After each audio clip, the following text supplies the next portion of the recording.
Boa noite. Tá alto, né? Pior que não tem nem a Jana para diminuir. Boa noite a todos. Então, quer trocar? Vê que vocês têm mais baixo. Boa noite. Não tá, não? Não. Tá bom? Então tá bom. Se vocês quiserem sentar mais para frente, é sempre melhor, tá, gente? Pra gente ficar mais juntinho, até para separar. Tá ótimo.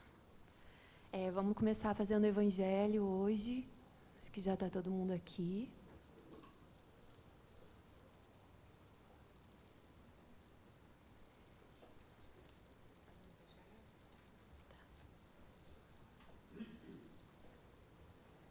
Fazer o bem sem ostentação. Tende cuidado em não praticar as boas obras diante dos homens, para serem vistas, pois do contrário não recebereis recompensa de vosso Pai que estás no céu. Assim,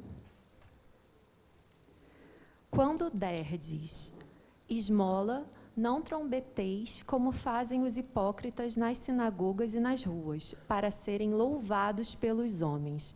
Digo-vos em verdade, que eles já receberam sua recompensa. Quando derdes esmola, não saiba a vossa mão esquerda o que faz a vossa mão direita, a fim de que a esmola fique em segredo, e vosso Pai, que vê o que se passa em segredo, vos recompensará. Vou fazer uma oração.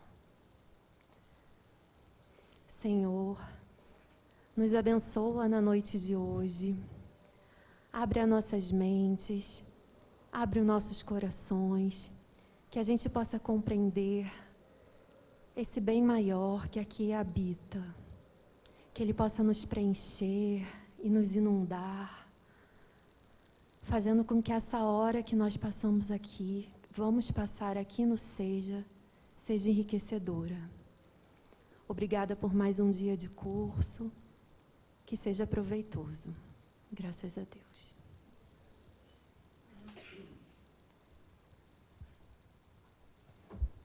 Eu vou descer para falar daqui, que eu leio melhor aqui.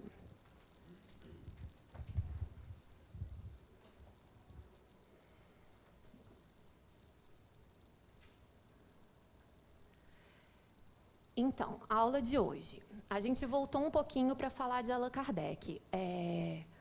Todo mundo ouviu, na primeira aula a gente falou bastante, explicou até o porquê do nome Allan Kardec. E ele diz: após um dia de intensa atividade relacionada à publicação da primeira edição de O Livro dos Espíritos, abre seu caderno de memórias e faz a seguinte anotação: hoje, finalmente, 18 de abril de 1857, posso dizer que lancei a público o trabalho mais importante da minha vida, graças ao enorme benefício que espalhará, que foi o Livro dos Espíritos. Como ele ficou grato aos espíritos também e sabendo o valor dessa obra, sabendo o valor da missão. A gente até falou aqui da missão de Allan Kardec, que ele veio realmente para fazer a codificação, e como ele ficou grato com essa passagem. Foi só uma introdução. O que significa o espiritismo para você? A gente queria que vocês dessem opinião. O que significa? O que é espiritismo? O que significa para cada um? Vamos conversar. Não vem nada. Não Sério, sejam para você. tímidos. Não sejam tímidos. Vamos colocando. papear. O que é o espiritismo? O que ele significa? Vamos lá. Para mim, então. Para mim é uma consolação. Me tranquiliza, porque foi aonde eu achei tudo o que eu acreditava. Eu sempre tive essas crenças dos amiguinhos espirituais, na casa lá de cima, eu chamava de qualquer nome. E com o espiritismo eu falei, poxa, eu não estou tão doida. Existe uma doutrina que fala disso e com toda a razão, com toda a explicação. Para mim, consola, me tranquiliza. E para vocês? Alguém já se perguntou?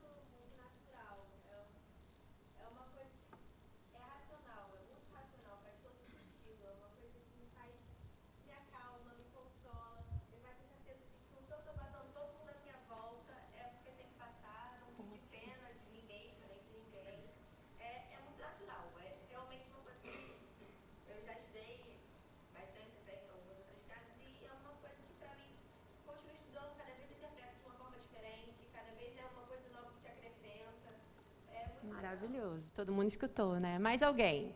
E aí?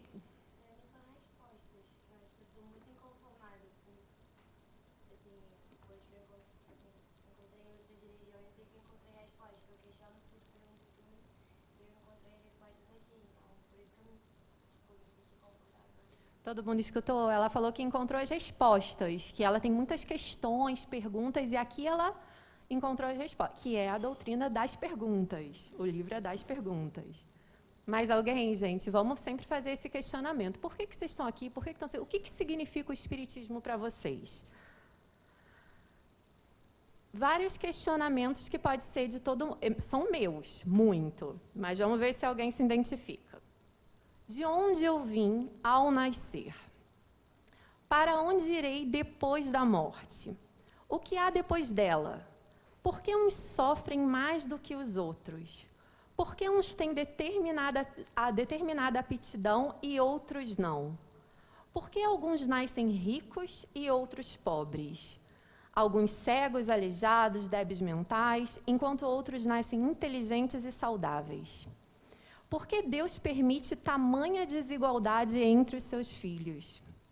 Por que uns que são maus sofrem menos que outros que são bons? Todo mundo?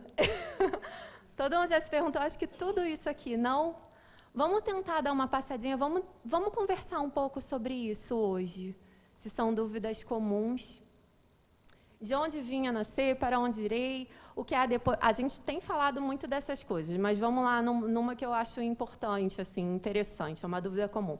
Determinadas aptidões, como é que elas vêm? Vocês já viram aquelas crianças que tocam piano lindamente? A gente sempre vê isso na internet, que pintam e são crianças.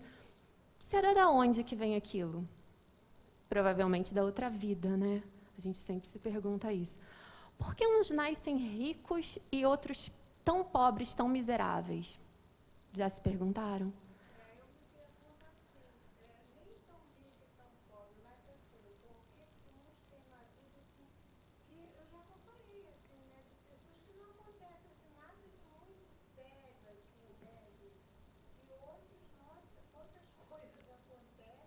Uhum. E qual que será a explicação para isso? O nosso consolo ele vai vir de uma vida passada, do que esse espírito fez nas outras vidas para estar agora rico, pobre, que é uma condição. E diz que a gente alterna entre a riqueza e a pobreza, né, Séries? Para aprender que a riqueza é realmente é uma responsabilidade.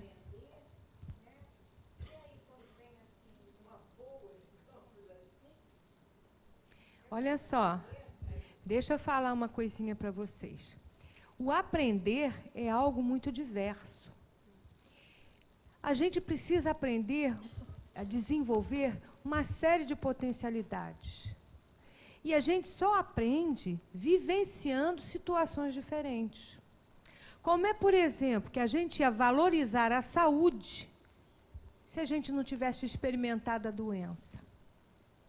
Como é que a gente iria valorizar a companhia, a família, se a gente não tivesse experimentado a solidão?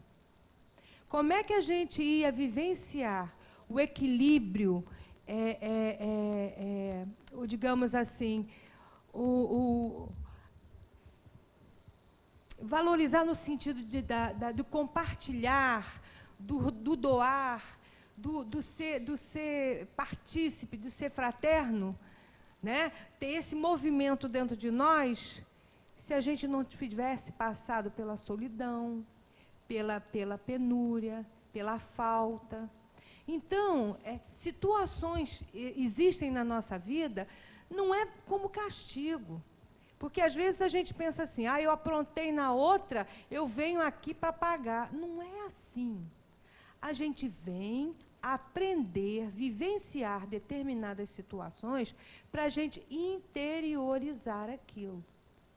Se eu fui um egoísta e não compartilhei, e para poder eu ter aquilo, eu pisei, eu usei, eu explorei, eu levei infelicidade, para eu entender isso, eu preciso vivenciar o lado oposto. Porque nós ainda somos espíritos ainda muito imaturos. Precisamos, às vezes, daquele choque de realidade, para a gente interiorizar aquilo e sedimentar aquela aprendizagem. Pode parecer uma coisa absurda, mas não é, não. Então, por isso que a gente vem... E, afora isso, não tem nem sempre essa conotação de aprendizagem no sentido de refazer uma conduta. Também tem o sentido de desenvolver a inteligência, desenvolver a perseverança. Então, se eu estiver sempre numa condição financeira ou social boa, eu não vou ter, digamos assim, o estímulo para buscar evoluir.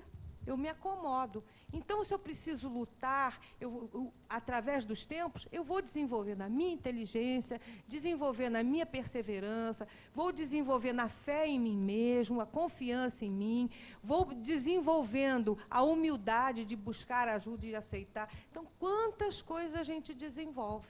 Então, as experiências não são boas ou más, são diferentes e necessárias àquele momento nosso evolutivo. Tá?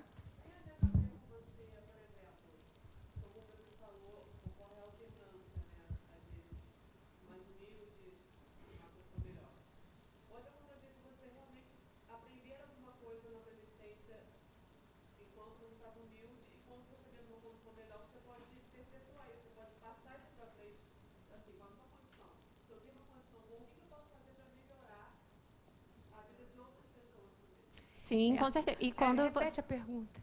ela está perguntando se na outra vida, o aprendizado que você teve numa condição, por exemplo, você foi pobre e aprendeu muita humildade. Você vem nessa vida, supondo rico, você pode ser um rico muito humilde. Por que não? Claro, claro. E é bem isso que acontece. E mais, assim, nas restrições da saúde, que depois a gente fala ali, do corpo. Porque, às vezes, existe alguma... Até no corpo, é tão difícil falar disso, vem sem uma mão, ou sem um membro, ou cego. Por que será que Deus permite isso? Às vezes, a pessoa não consegue se comunicar, está em coma, a pessoa o corpo está em coma, mas será que a cabeça está? Será que aquela cabeça não está sendo obrigada, de certa forma, a repensar tantas coisas que não é permitido ao corpo falar? Então, a gente tem que sempre lembrar que existe uma justiça divina em tudo isso. Nada é tão gratuito. Quando a gente tem uma doença, o que a gente vai... Vou dar um exemplo muito... Vou dar um exemplo meu. Eu tenho problema de varizes desde novinha. Já operei e tudo. E semana passada eu fui no médico. Ele falou que eu preciso operar de novo, varizes. E eu sempre repensei muito por que varizes, que é o entupimento das veias. Olha só, começar a pensar sobre a doença. Eu falei, gente, é o entupimento E realmente, quando eu tenho algum problema, assim, alguma situação que eu não gosto, e realmente eu não gosto, eu não vou para o embate. Eu fecho, eu entupo as veias. E isso me é demonstrado. Eu falo, poxa, eu sou uma pessoa tão alegre e tudo, mas quando tem uma situação adversa, eu me entupo toda, eu fico fechada. Varizes. Vocês entendem? E, na realidade, a gente pensar. Quando a gente vem com alguma malformação no corpo, alguma deficiência, muitas pessoas pensam assim dentro da doutrina. Está pagando, está resgatando o erro do passado. Está resgatando, então, como se aquilo fosse um castigo. Não é, não. É porque quando eu uso o meu corpo, ou mesmo o meu sentimento de uma forma negativa, que eu adoeço uma determinada parte do meu corpo, o que acontece? Aquele desequilíbrio que está a nível físico, do meu corpo físico, passa para o meu perispírito. E fica lá, gravado, cravado ali.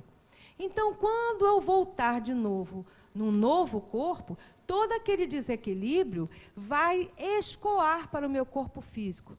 Por quê? Porque é um castigo? Porque eu tenho que pagar? Não, é para poder sair. Vocês entenderam? Então, na realidade, é um benefício. Eu vou escoar o meu desequilíbrio através do corpo físico. É claro que não é uma coisa agradável, mas a gente tem que entender que é o necessário na nossa condição evolutiva. Tá? É uma oportunidade da gente buscar sanar desequilíbrios que a gente mesmo buscou. Exatamente. Isso. Exatamente, mas sem aquela olhar do olho por olho, dente por, não é nesse sentido. É sempre no sentido de progressista, de melhoramento, de aprendizagem, de evolução, tá?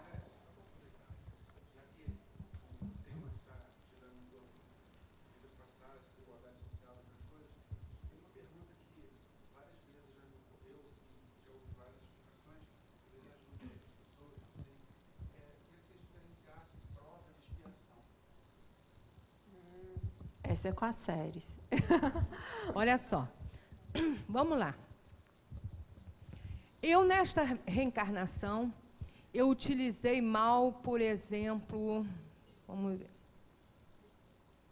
eu fiz um aborto.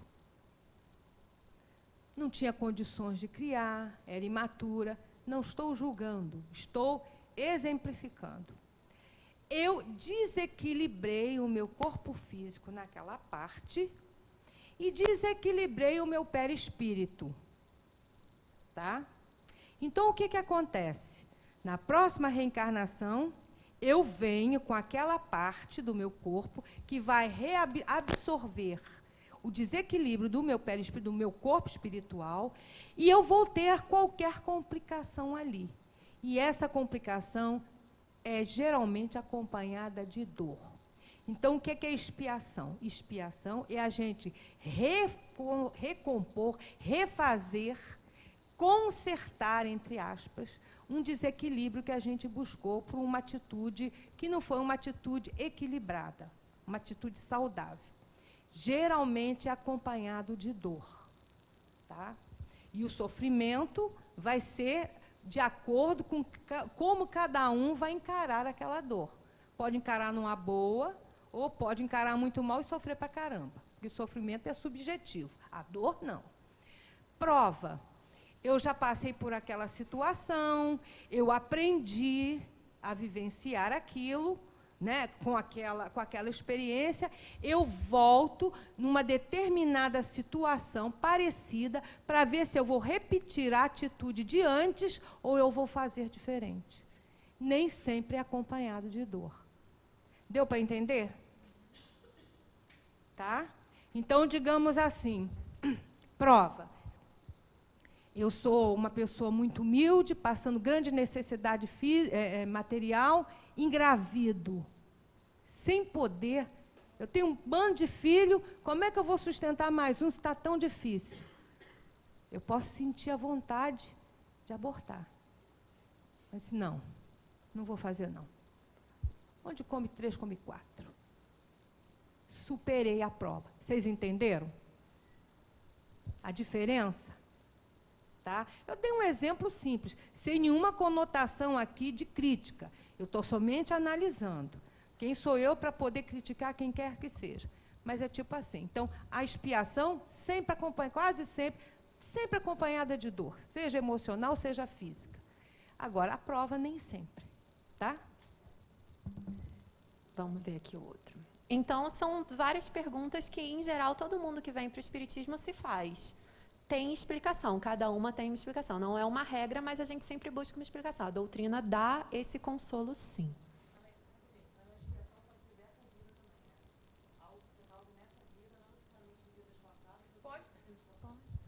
Bom, a gente tem que entender o seguinte, nem sempre existem consequências que não são expiação.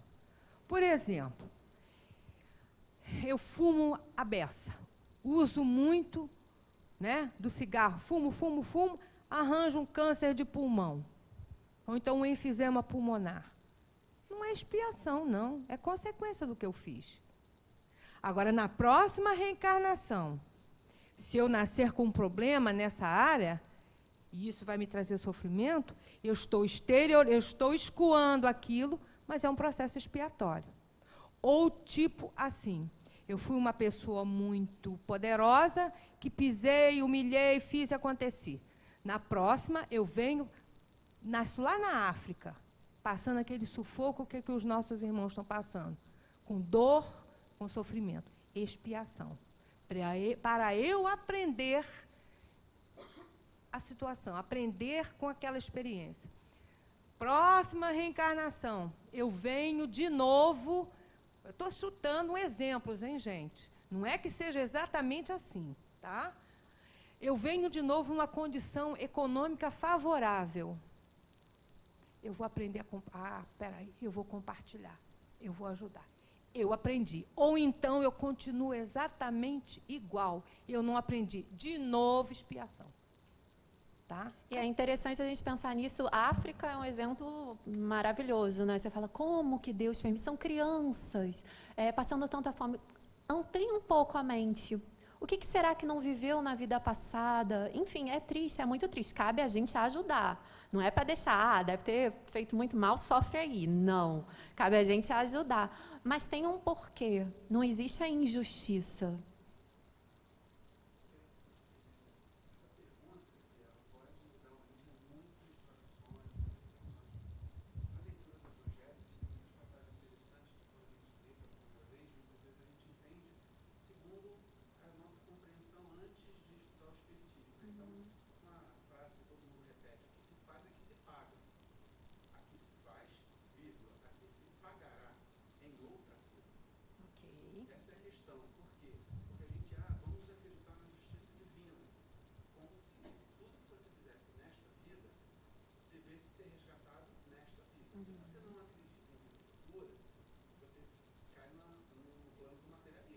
Sim, sim. E aí, a sociedade, ela perde qualquer tipo de mecanismo de controle. Por quê? Porque se você não acredita numa punição, entre aspas, ou num resgate, numa evolução, o que ele prenderia? O que evitaria que nós voltássemos à barbárie? Por que justificar a evolução? Não haveria evolução em nenhum plano. Mas, por isso que o espiritismo está tão ligado à ciência, porque o espírito é um evolucionista. Darwiniano. Né? Se você não acreditar na evolução das espécies, você não acredita na evolução do espírito. Sim, a lei de progresso, a gente fala muito disso. Mas olha só, a gente não sabe, ele está achando que, na realidade, como a pergunta que ele fez, a colocação, aqui se faz, aqui se paga, que não é assim. Digamos assim, o pagamento, entre aspas, daquela dívida entre parentes seria na vida futura. Isso é muito relativo, de acordo com a necessidade de cada espírito e segundo o que a espiritualidade benfeitora acha que vai ser o melhor. Agora, a gente tem que tirar da nossa cabeça, gente, essa ideia de punição, porque isso nos paralisa, isso nos traz medo. Não existe punição. Na realidade, o que existe é uma oportunidade de reformulação. Porque se a gente olhar nesse prisma de punição, fica muito difícil e nos dá medo. Por que eu estou falando isso? No meu início na doutrina espírita, era essa visão mais tradicional que muitas casas espíritas traziam. Né? E isso, na realidade, não era o inferno, porque a gente sabe que o inferno, mas era um purgatório da Igreja Católica, da gente ter que sofrer. Então, Joana de Ângeles nos trouxe, através do autoconhecimento da psicologia espiritual, uma outra explicação, mostrando para a gente que realmente o processo é um processo muito mais educativo do que punitivo. Tá? Eu estou só corroborando, não estou... Ela ali.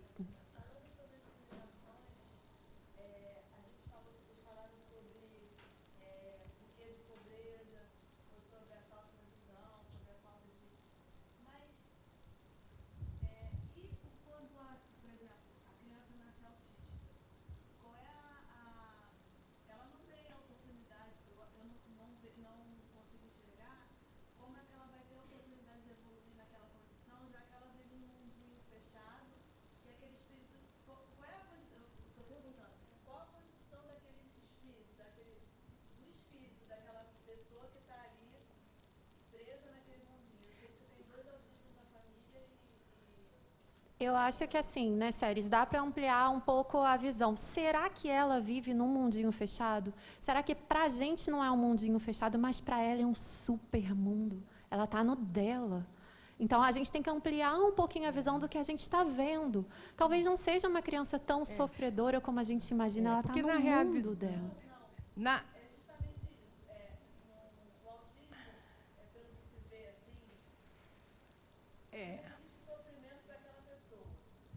Olha só, é muito as explicações são muitas e a gente vai fugir. Ela está perguntando sobre o autismo. Vai fugir um pouco. A gente pode até falar com isso depois. Mas o que se sabe, o que se traz é que o autismo na realidade, né, a pessoa que é autista, ele não aceita a vida que tem.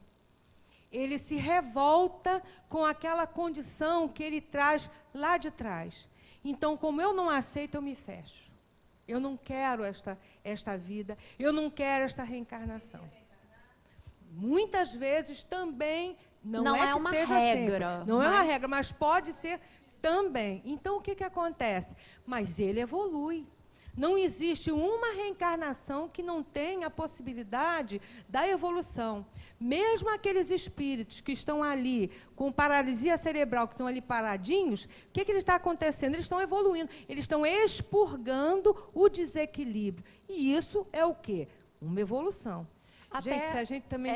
mas só completando, até os bebês que você tem uma gestação toda e o bebê nasce morto. Ah, para quê? Evolui. Aquele período que ele estava ali, ele estava evoluindo e estava aprendendo sim, e sempre, valeu. O progresso é constante.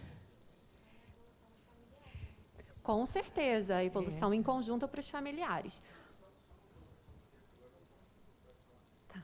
Mas tem que repetir, senão no FEB TV não escuta.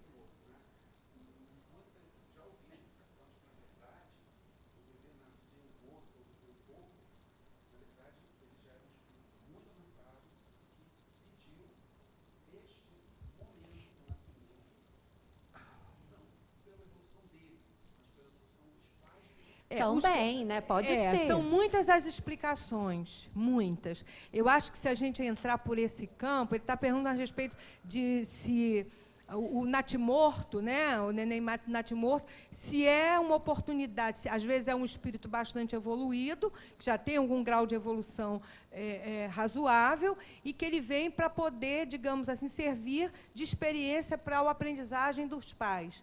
Depende. Cada caso é um caso. Então, a gente generalizar é algo que seria leviano da nossa parte. Então, são muitas as explicações. Mas não vamos fugir muito daqui, não, senão a gente, depois, quando terminar, a gente conversa. Quando terminar a nossa aula, sabe por quê? Senão puxam as nossas orelhas. O Nelson.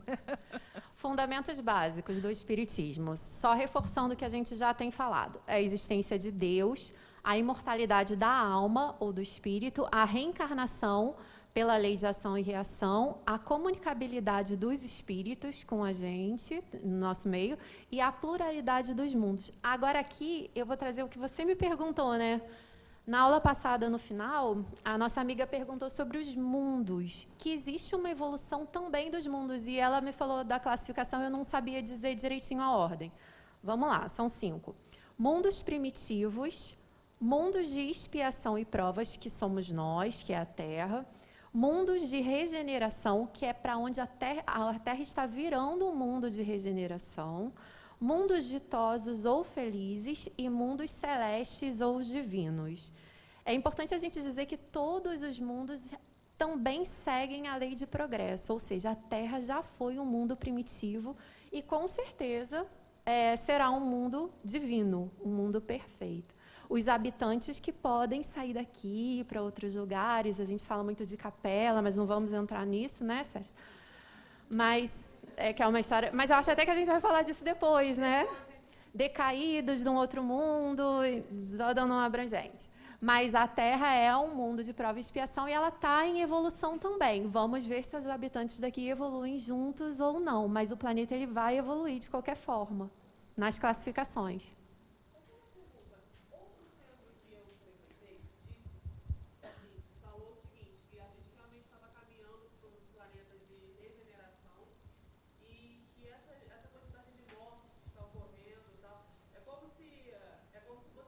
Uma limpeza. Ou você melhora nessa vida, ou você vai evoluir.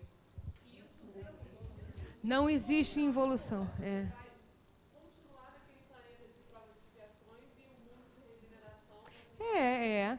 Você, na realidade, não evolui. Você fica ali estacionado. Mas Deus é tão bom, Ele é tão legal, que mesmo nesse processo que a gente está ali, né, no mesmo planetinha, só que não é mais com ar-condicionado, né, com a mídia ilegalzinha, com carro, metrô, é aquele mundo que era primitivo e já adentrou expiações e provas. Então, você reencarna ali, de uma certa maneira, é para dar um puxãozinho de orelha em você, mas você vai ter oportunidade de ser missionário, ajudar aquele povo a evoluir. Olha que coisa bacana. Não. Não. A lei Não. de Deus é sempre de progresso em Não. tudo. Você não vai retroceder, isso não existe. O que dizem sobre essa tua pergunta? Que como a Terra vai virar um mundo de regeneração, os que não estiverem regenerados, por assim dizer, por isso que fala, é a última oportunidade, não vão reencarnar aqui na Terra. Vão reencarnar em outro planeta que está em provas e expiações. E início. Vocês entendem? Para a gente ralar um pouquinho. A gente não reencarna sempre, esse tema é extenso e maravilhoso, mas a gente não necessariamente reencarna sempre no mesmo planeta, porque os planetas evoluem. A gente tem que estar no mesmo grau do planeta. Por isso que falar, não vai mais reencarnar na Terra, é a última oportunidade, é muito por aí, porque a Terra realmente está evoluindo. E a gente?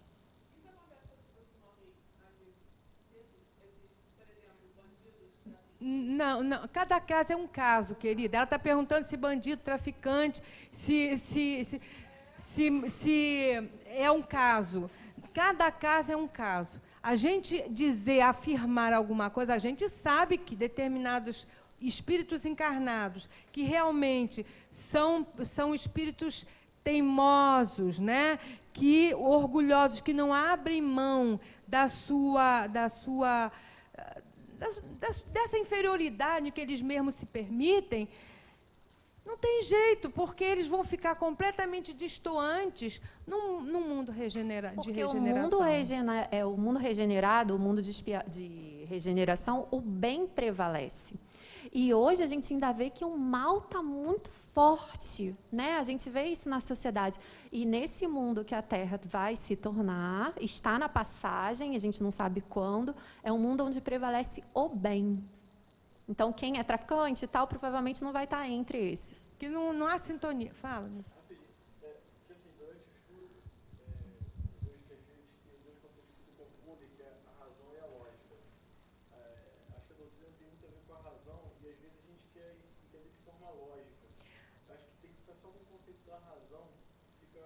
É lógico que se acontecer isso, vai acontecer aquilo. Não. É racional. As coisas têm explicação. Até porque... A regra, não tem a regra. Tipo, é isso. Exatamente. Tem. Até porque ele está falando que nem sempre a lógica vai explicar. Existe a razão. É pelo seguinte, gente. A nossa mente, a nossa condição intelectual, muita coisa... E isso está dito no Livro dos Espíritos.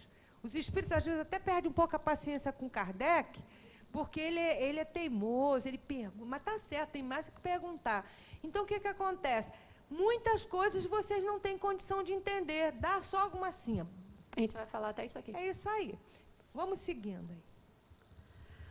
Como o Espiritismo interpreta o céu e o inferno? Não há céu nem inferno. Existem, sim, estados de alma que podem ser descritos como celestiais ou infernais. Não existem também anjos ou demônios, mas apenas espíritos superiores e espíritos inferiores, que também estão a caminho da perfeição. Os bons se tornam melhores e os maus se regenerando.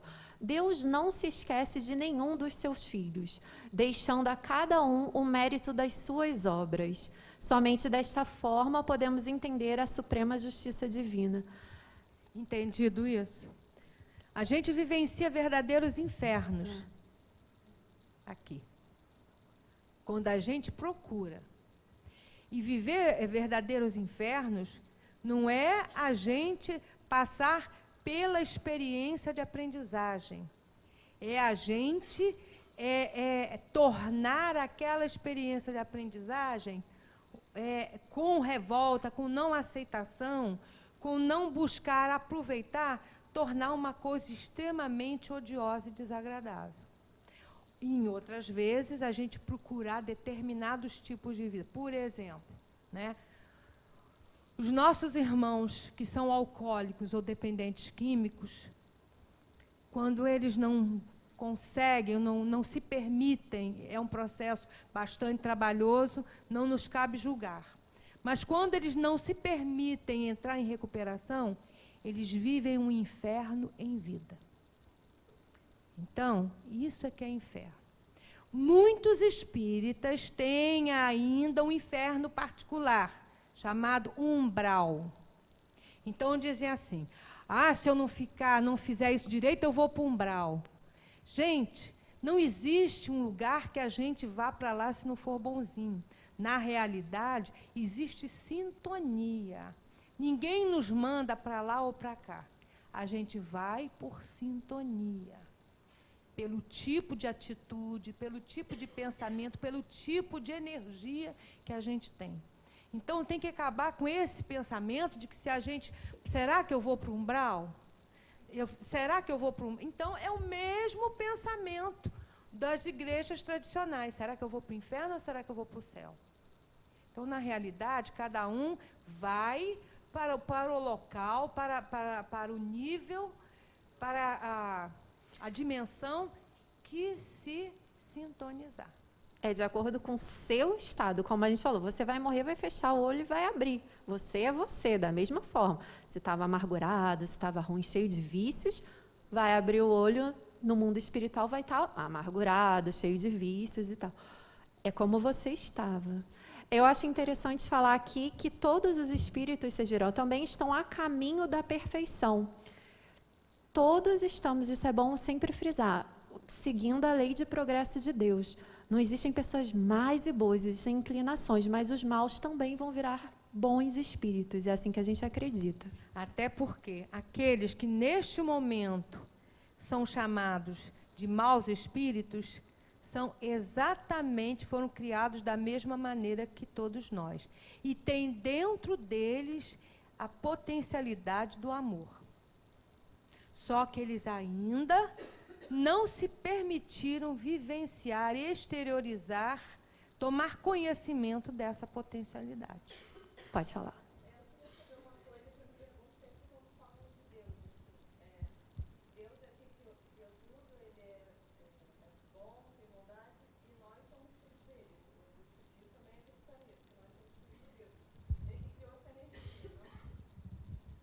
Deus é a suprema inteligência. Se nós somos bons, segundo filhos de Deus.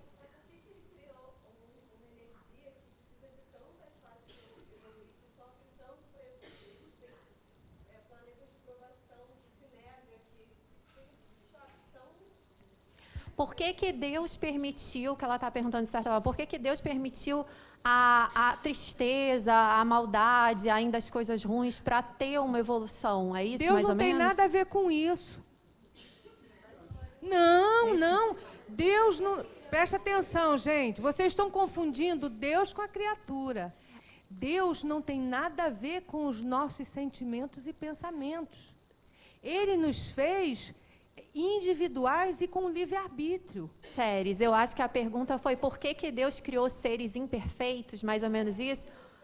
Não, ele nos criou simples e ignorantes, ou seja, nós não sabíamos de nada ainda em termos de processo evolutivo.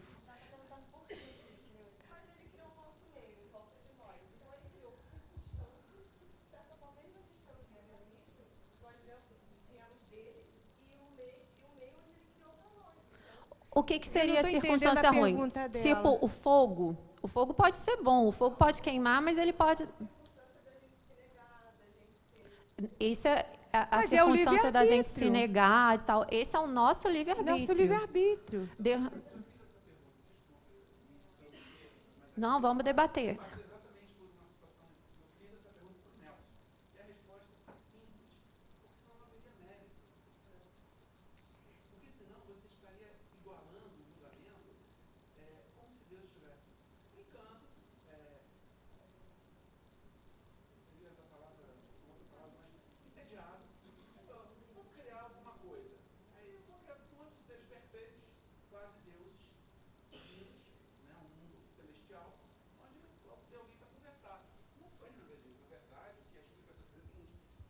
Deus é criador, e ele não para de criar. Mas ele tem que criar desde o zero, desde o princípio vital, para que os seus seres criados, as criaturas, elas evoluam. E a evolução ela se dá progressivamente e lentamente. Então, por isso, os estágios evolucionistas leva tanto tempo, mas na verdade tem que ter o mérito. E que fique claro. E que fique claro que Deus não cria nada, não cria um ser mau, um ser ruim, simples e ignorante. Daí para frente é com você, os As desafios vão conquistas vir. são nossas. Tem É isso gente que passa tanta dificuldade, tanta ruindade e é bom. E aceita e continua bom. Tem gente que passa ruindade, dificuldade e vira traficante, vira assassino. Não é aquilo assim. que eu expliquei para vocês, gente, através das situações de aprendizagem. Na realidade, quando nós nascemos, vamos trazer aqui para o âmbito terreno. A criança, quando ela nasce, o espírito esquece, pelo véu do esquecimento, tudo que tinha aprendido. Naquele momento está ali latente, bonitinho. O que acontece? Começa do zero. Precisa ir vivenciando experiências. Não adianta o papai e a mamãe dizer assim, anda assim, filhinho. Ele tem que andar, ele tem que cair. Ele tem que tomar o susto para poder ir vivenciando. Então, tudo na vida é progresso e é dinâmico. Então, o que acontece? Com relação às atitudes, às escolhas, isso é nosso. Deus, uma coisa que eu acho fantástica em Deus é que Ele não nos fez robôs. Ele nos deu liberdade de escolhas. E quando nos dá liberdade de escolhas, as escolhas podem ser as mais variadas. Mas o que acontece? Nós vamos ser responsáveis pelas consequências dessas escolhas. Porque se não for assim, a gente não aprende e não evolui. Então, a beleza da vida é essa, é a conquista, como ele está falando. E o meio que a gente vive, as situações são de acordo com aquilo que a gente precisa para poder desenvolver essas potencialidades nossas ou então trabalhar algumas deficiências que a gente ainda não conseguiu, enfim, trazer para uma situação melhor. Tá?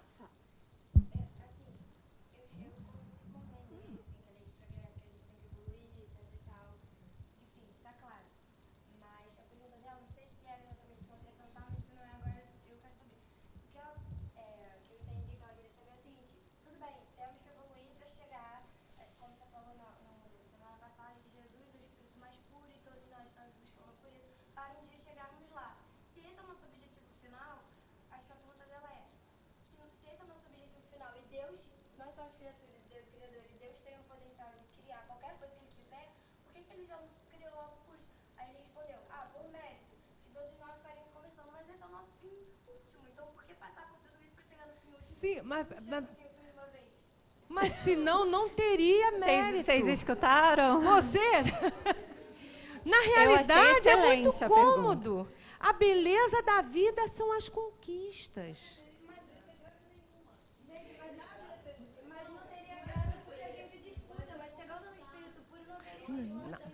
Isso é um pensamento, isso é um pensamento de quem não quer assumir as lutas da vida. Sério, deixa eu falar uma coisa muito interessante. Entendeu? Deixa eu ver se eu vou te responder bem.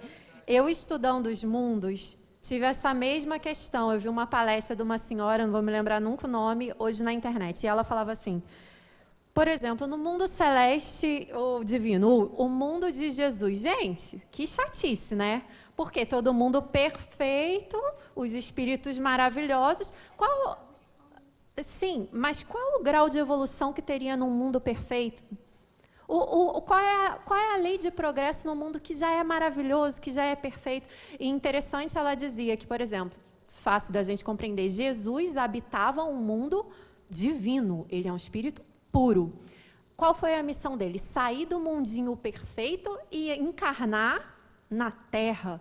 Existe progresso, existe missão e, de certa forma, ele procurou um sofrimento? Não foi, ele veio em missão, em provas. E como sofreu? E Deus permitiu. E, gente, morreu, foi humilhado, com sofrimentos muito físicos e atordoados, vários, né, com várias questões. Jesus se interrogava. um espírito puro que vivia num mundo perfeito. É essa a lei de Deus, é você ficar perfeito e perfeito ser. Não, Jesus veio como nós, ele evoluiu como nós, todo mundo. Sim. Como? Sim. Porque qual é o mérito, então, qual vai ser, né, a autoridade de Jesus para chegar para a gente e dizer assim, né, bem-aventurados os que sofrem. Se você nunca passou por isso, você não tem autoridade. Eu vou dizer para ele assim, vai me desculpar, mestre, mas você não sabe o que está falando. Você não passou por isso. Jesus evoluiu como nós, com várias encarnações, a chegar onde ele está, bota aí bilhões de... É Nem interessante era a gente desse pensar planeta, nisso. na realidade. Deixa só ela completar aqui a pergunta dela. Não é nem pergunta agora, só para esclarecer, porque falaram assim, porque qual seria a graça? É porque estão fazendo raciocínio, nosso mundo agora, aqui onde eu estou também acho, qual seria a graça? Eu estou fazendo um raciocínio, se eu já tivesse vindo numa evolução, não haveria disputa entre ninguém, então não teria essa coisa de ter graça. Sim, querida, mas aí você não sedimentava. Para esclarecer, então. Presta atenção. Então, se nós fôssemos feitos perfeitos, seríamos robôs. Entenderam, gente? Seríamos robôs. Então, na realidade, olha só, quando a gente, durante a nossa essa existência, a gente com luta, com exercício, a gente faz uma conquista. Qual é a sensação? Boa. Vitória. Ralei pra caramba e consegui. Então, essa é a lei do progresso. Porque se tivesse criado todos puros, robôs, máquinas perfeitas. E qual é a essência disso tudo? Vamos dar um exemplo maior, Jesus. Por que ele quis vir e sofrer por amor? Porque existe um amor muito grande que motiva, fora a nossa alegria pessoal quando a gente vence, é o nosso mérito, e de fazer o bem, e de ver todo um conjunto feliz. Então, é por amor também. A gente vem, mais uma vez, reforçando o exemplo de Jesus reencarnando num mundo de provas e expiações. Por quê? Porque nos ama, porque ele fica feliz com a nossa felicidade. Ainda mais, um espírito puro desse, ele não tem mais esse pensamento da individualidade, é ele por ele, eu estou aqui e estou progredindo. Ele quer que a nação progrida junto. E aí o porquê. Sim, tanto que nos mundos perfeitos não tem tudo isso, está todo mundo progredido já. Ai. Eu acho que tem uma questão que é mais fácil a gente entender que Jesus é um espírito que evoluiu e que é mestre, que é responsável pela terra e é um espírito mais superior que a gente tem de referência na terra. Agora, entender a ideia de Deus, porque quando eu fui estudando a pergunta dela, me veio isso, assim, é o criacionismo, é a visão de Deus que a gente tem a gente, a imagem e semelhança de Deus. Deus homem, que um dia acorda em 7 dias e cria isso, cria aquilo. Essa visão que eu acho que é mais difícil da gente perder. Porque se eu penso na vida, com as leis naturais, a lei de ação e reação, que os espíritos foram criados, Deus não inventou nem bondade nem maldade. Nós estamos aqui espíritos, reencarnamos, convivemos, porque a gente só evolui na convivência com o outro. Ali eu tenho oportunidade de exercitar bondade e exercitar maldade. Ele não criou ninguém bom e ninguém ruim. Ele nos criou e a gente está evoluindo junto. É eu acho verdade. que a gente fica um pouco mais fácil você entender porque ele não criou ninguém perfeito. E na realidade, gente, a gente está querendo entender, presta atenção, a gente está querendo entender os desígnios de Deus. Se a gente ainda não consegue se entender, vocês estão entendendo? Tem coisas, e o livro dos Espíritos fala, não adianta, vocês não têm condição. Quem é Deus? Como é que Deus fez? Porque não adianta, gente. Eles nos trazem algumas respostas que sejam, digamos assim, aquilo que a gente pode entender. Conforme a gente vai evoluindo, vai expandindo a nossa condição intelectual, a nossa condição moral, a gente vai tendo melhores condições de entender. Por enquanto, já é difícil entender isso. Que dirá como é que Deus fez, porque quem somos nós? E Kardec fala isso, para questionar. Não estou falando isso no sentido de ofensa, não. Eu estou repetindo o que eles falam. Quem somos nós para questionar, né, os desígnios de Deus, as obras de Deus, o direcionamento que Deus dá? A Não gente só tem que temos. pensar que até em matérias de mundo, a gente vai falar de mundos no final da aula, de novo. Existe uma evolução. Existem mundos muito primários, por quê? Porque é a evolução. Você tem que partir do básico, como nós, como os mundos, como a pedra, como o vegetal, como tudo. Tudo no universo. Ele parte do básico e vai evoluindo. Deixa ela fazer a pergunta, ela está há um tempão ali. Ela e ela aqui.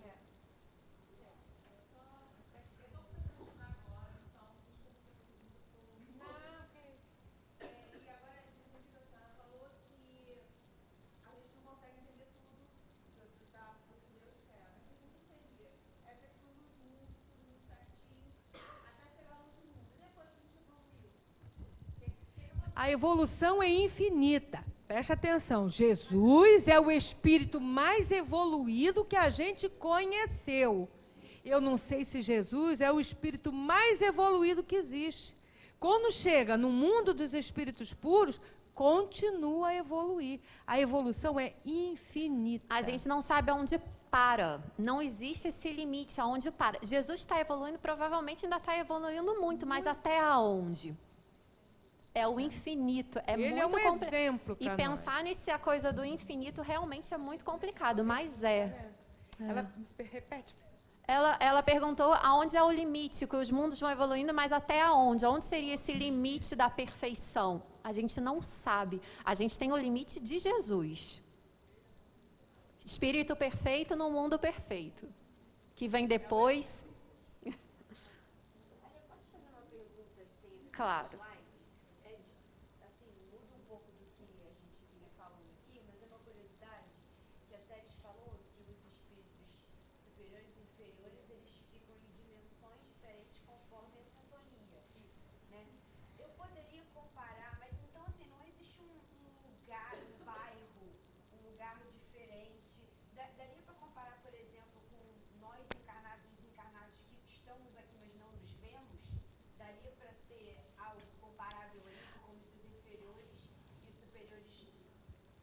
Se interpenetram nas dimensões. Acontece isso. Ela perguntou, né, se os espíritos superiores e inferiores, eles estão no mesmo local, só que nós encarnados, não conseguimos enxergar. Ou seja, as dimensões se interpenetravam. Existe isso, mas também existem locais onde espíritos põem... Ih, desligou, sério. Desligou.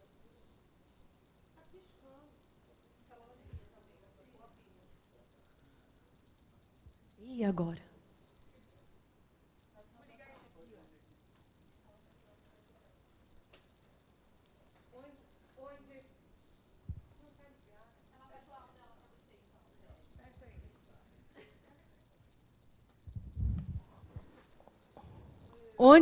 Nossa, está alto. Onde espíritos bons se reúnem. Há locais como as colônias, como o nosso lar, Alvorada Nova, espíritos que já se propõem a um novo aprendizado, a buscar um novo caminho, se reúnem. E existem locais onde espíritos que ainda estão no mesmo padrão vibratório, se comprazem com as mesmas coisas, coisas ainda extremamente adoecidas do ponto de vista moral, ainda apresentam as mesmas deformidades morais, deformidades psíquicas, eles se atraem e se juntam. Foi daí que surgiu o nome umbral, porque são em vários locais. André Luiz descreve isso muito bem no livro dele, Em Nosso Lar. Tem até o filme. Então, na realidade, é tudo isso. Aqui, por exemplo, estamos aqui nós encarnados, mas os desencarnados também aqui estão. Não somos só nós. Agora, eles se interpenetram porque a gente pensa assim, o encarnado está sentado aqui, o encarnado está sentado aqui, aqui, ali não, porque tem o desencarnado, ali não, porque tem uma encarnada. Não tem nada a ver. Eles são, o corpo deles, o perispírito, esse corpo espiritual, tem uma outra conformação material. Né? Então, para nós ainda é muito difícil, porque a gente esqueceu que já foi desencarnado. Né? Mas é isso aí.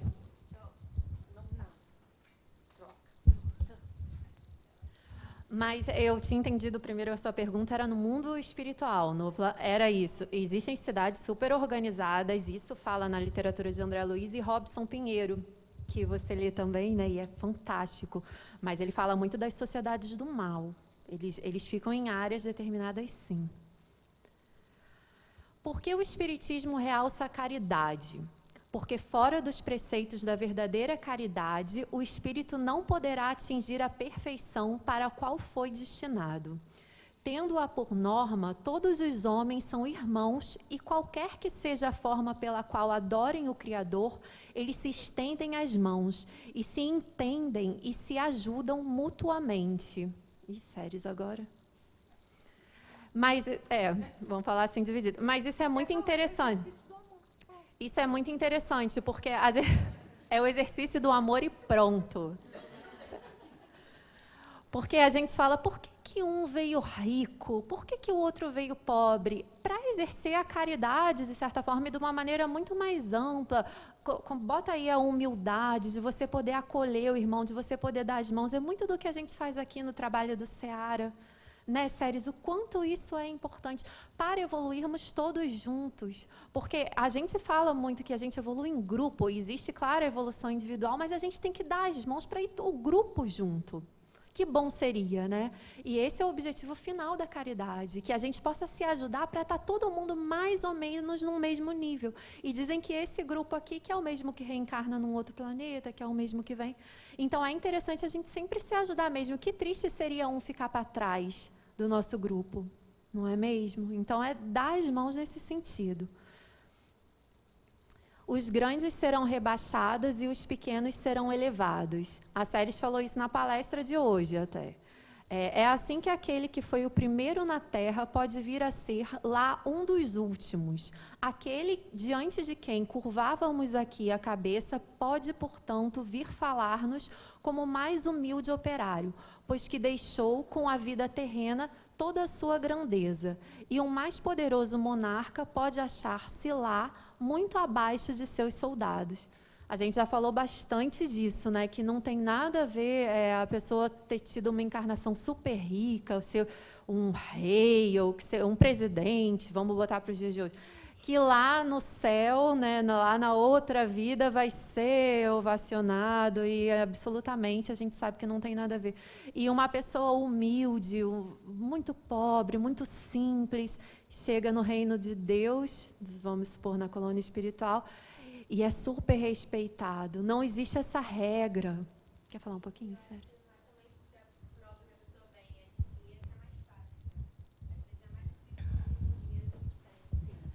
Dependendo os extremos.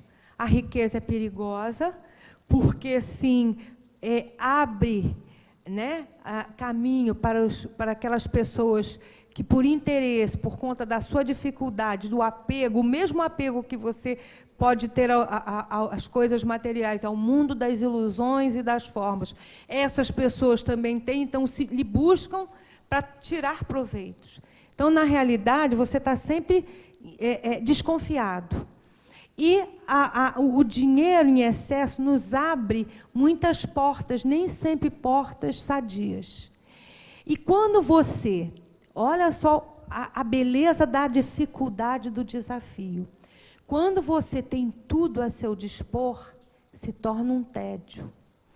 Como a gente vê pessoas, não estou generalizando, cada caso é um caso, mas a gente tem visto milionários, artistas ricos, riquíssimos, se voltarem para o mundo das drogas pelo vazio existencial. Falta de que se dedicar. Tudo pode, não existe desafio, se torna uma chatice.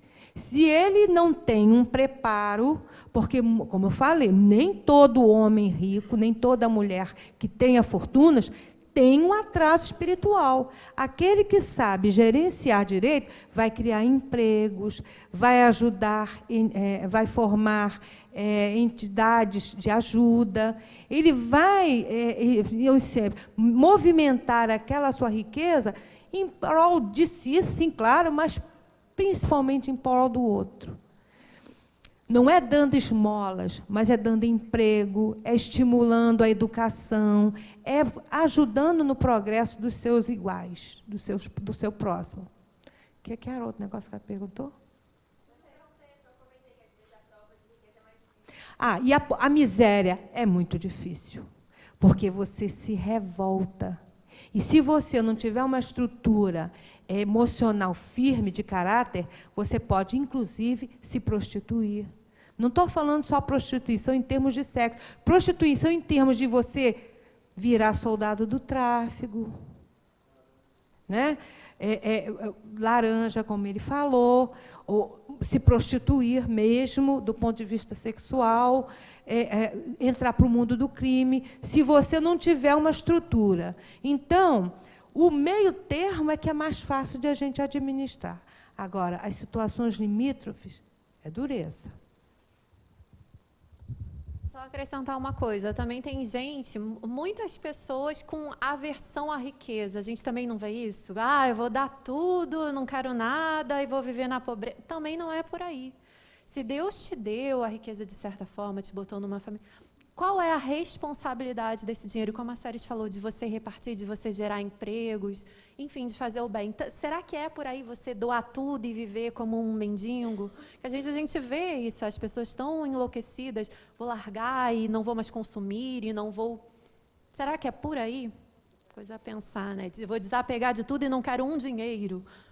Será que é isso? Não é você ter o seu proveito e fazer pelos outros também? Ou é negar o que Deus te deu, de certa forma, né?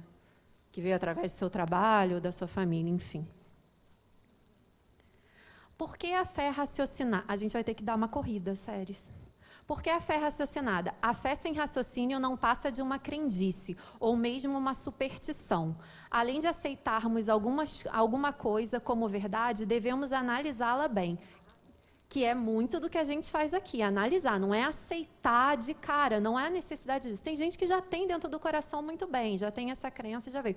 Mas a gente pode perguntar assim, raciocinar essa fé. Diz Allan Kardec, a fé inabalável é aquela que pode encarar a razão face a face em todas as épocas da humanidade. Vamos passar rapidinho. Estudo da doutrina. O estudo de uma doutrina, qual a doutrina espírita, que nos lança de súbito numa ordem de coisas tão nova, quão grandes, só pode ser feito com utilidade por homens sérios, perseverantes, livres de prevenções e animados de firme e sincera vontade de chegar a um resultado. O que caracteriza um estudo sério é a continuidade que se lhe dá. Isso é muito interessante. Eu até vou acelerar, já que a gente está com pouco tempo, para outro quadro, para juntar uma coisa que outra. Os espíritos superiores, somente as sessões sérias ocorrem, sobretudo as em que reina a perfeita comunhão de pensamentos e de sentimentos para o bem. A leviandade e as questões ociosas os afastam, como entre os homens afastam as pessoas criteriosas. O campo fica, então, livre à tuba dos espíritos mentirosos e frívolos, sempre à espreita de ocasião propícia para zombarem de nós e se divertirem a nossas custas. Então, o que a gente fala, o estudo aqui é muito sério. A gente precisa ter firmeza, perguntar, claro, mas ter o coração tranquilo e não gozar disso de certa forma, zombar disso de certa forma, para que os espíritos bons, elevados, estejam nos dando orientação. Porque também existem os espíritos que só querem brincar. Vamos lá, exemplos variados. Quando a pessoa vai a uma cartomante, quando a brincadeira do copo, que a gente falou na primeira aula, que espíritos são esses que estão ali? Mas o que é que você está indo buscar num lugar desse? Você está indo na brincadeira, você vai encontrar o quê? Uma brincadeira. Ele vai falar que você vai morrer, ele vai falar que você vai cair no chão, mas o que você está procurando ali também? Então, a gente frisa muito que a gente esteja com o coração aberto, com a mente aberta, mas de uma forma bem séria. E aí ter o poder de escolha se vocês vão aceitar ou não o que está sendo dito, claro, mas de uma forma com bastante seriedade, para que os espíritos superiores estejam nos auxiliando, somente os superiores, para a gente nunca se confundir. Quer acrescentar?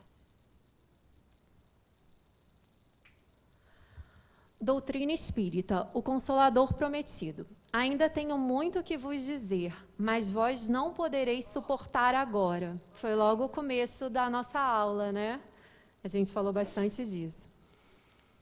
O Espírito de verdade. Se me amas, guardai os meus mandamentos, e eu rogarei ao meu Pai, ele vos enviará outro Consolador, a fim de que fique eternamente convosco, o Espírito da verdade, que o mundo não pode receber, porque não o vê e absolutamente o não conhece.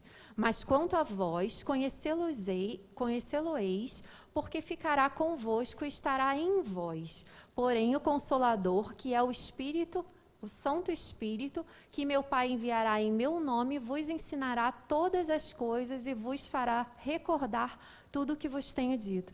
A gente fala muito das 3 revelações, das 3 grandes verdades. A primeira, vocês sabem, mais ou menos? Só dando um resumo rápido.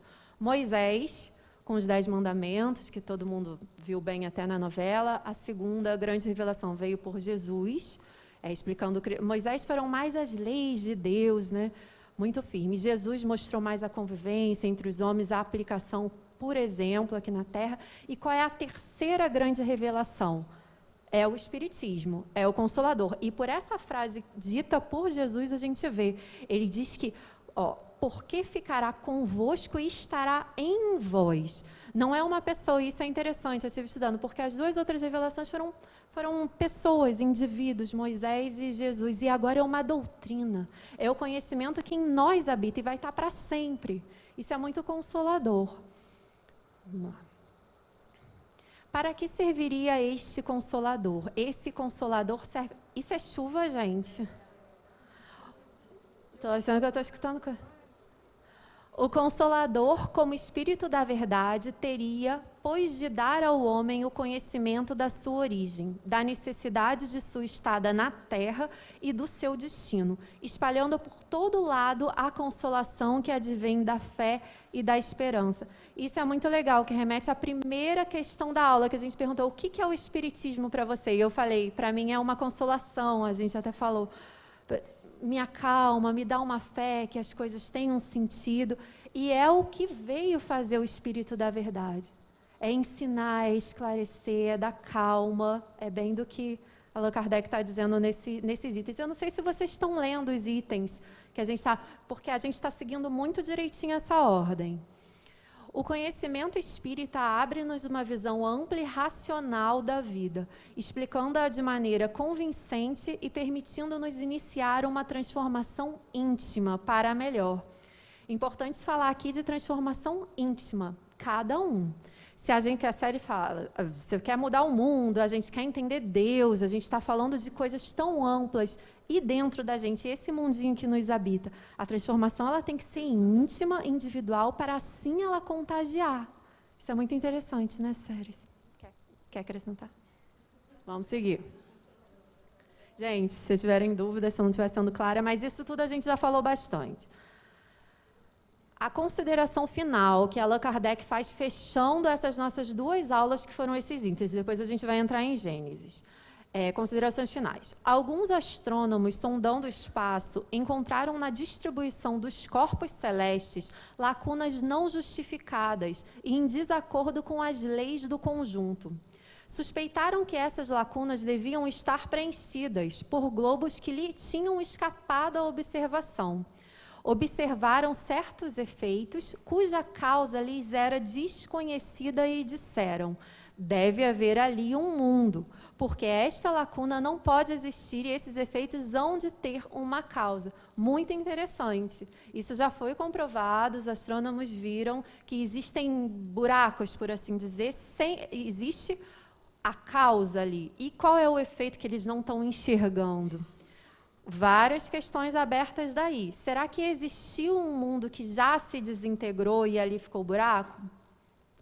Será que é um mundo que eles não têm capacidade de ver, que talvez os espíritos vejam e eles não veem esse mundo? Que existem esses buracos que eles sabem que existe muito mais, já está comprovado, isso é ciência. Interessante, né?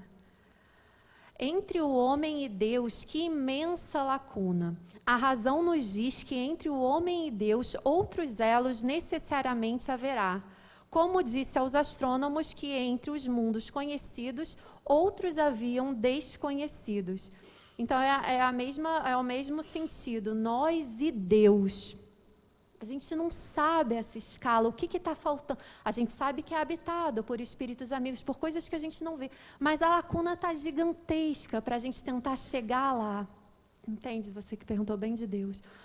O Espiritismo mostra essas lacunas preenchidas por seres de todas as ordens do mundo invisível, que são os espíritos e todas essas classificações. Quem sabe um espírito puro está bem mais perto, provavelmente? A gente não sabe, não é dito. E esses seres não são mais do que os espíritos dos homens nos diferentes graus que levam à perfeição. Tudo, então, se liga, tudo se encadeia. E Allan Kardec fecha esses itens assim. E a gente colocou essa imagem para vocês verem que tem tanto além. O Espiritismo, ele realmente vai dar uma consolação, uma explicação disso tudo. Mas a gente tem que abrir a nossa mente com bastante seriedade. Tem coisas que a gente não sabe, mas tudo se liga. Tudo tem um porquê, tudo tem uma lógica. A injustiça, ela não existe. Tudo se encadeia. Tudo está encadeado em progresso. É o que nos foi dito. Acabamos aqui. Próxima aula. Quer falar um pouquinho? Então, gente, é isso. Seria interessante que vocês...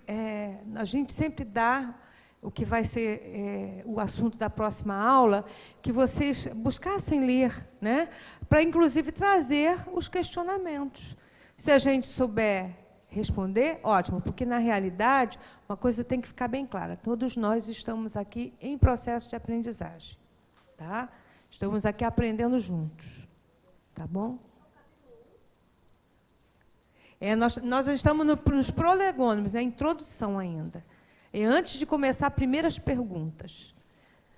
A gente começa do comecinho. Prolegômenos tem uma videira, um desenho. Isso, ela achou. É esse desenho. Tá? Agora, quem gostaria de fazer a nossa oração de encerramento, que nós estamos na nossa hora, a gente tem que ser obediente. Alguém gostaria? Você quer fazer? Quem quer? Você quer fazer? Você. Está olhando para mim? Ele quer? Então, vai. Depois você faz a outra vez.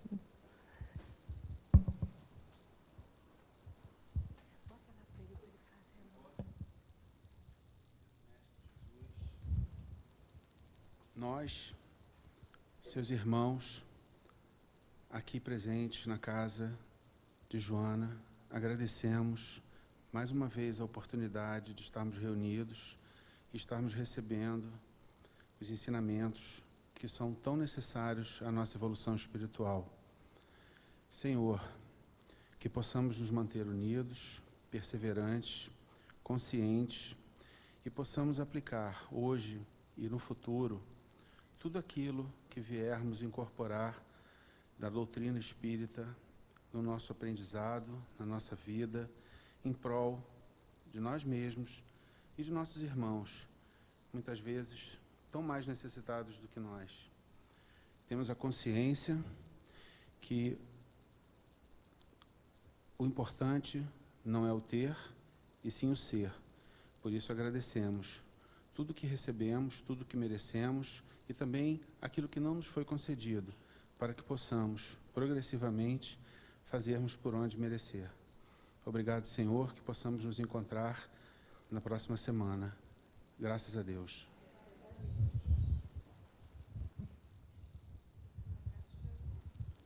Pronto, gente, até quinta-feira. Espero que esteja sendo bom para todo mundo. Não faltem, porque vocês veem, faltando uma aula, perde-se muita coisa. E esse começo é corrido.